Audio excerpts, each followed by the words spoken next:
Morning. Top Gun here, Saturday, February 26th, about 5 a.m. on the West Coast.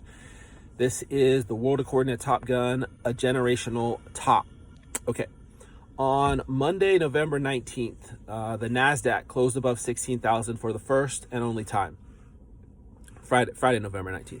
On Monday, November 22nd, the NASDAQ surged higher to start the day and then reversed badly, closing well below 16,000.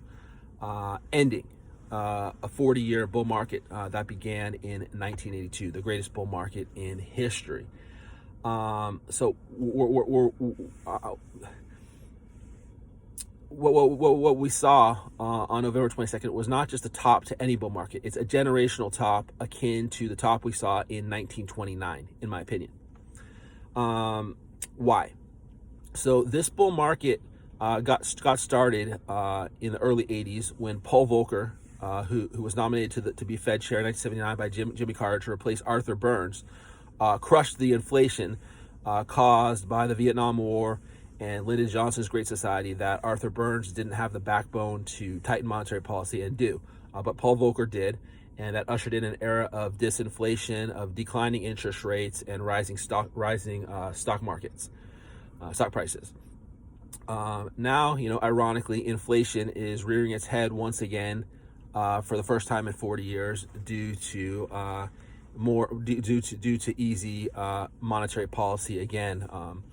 It goes back to Greenspan, and it picked up with Bernanke's quantitative easing in 2008 to try to get us out of the great financial crisis, and then was put into hyperdrive by Jerome Powell in March of 2020 in response to COVID.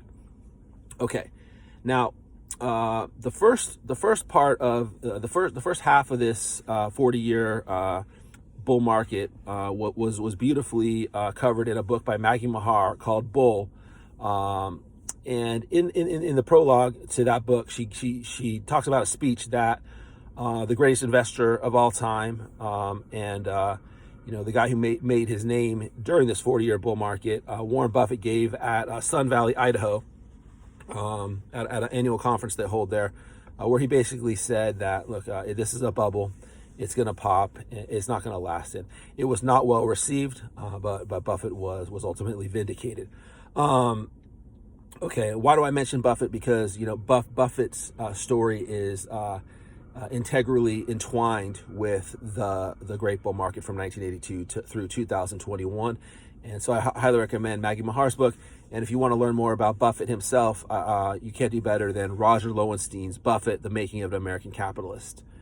Okay, so now what's important to understand is the generational top that we experienced about 3 months ago is akin to the top that we saw in 1929, and that led to a 20-year secular bear market. The stocks didn't really start going up again until about 1950.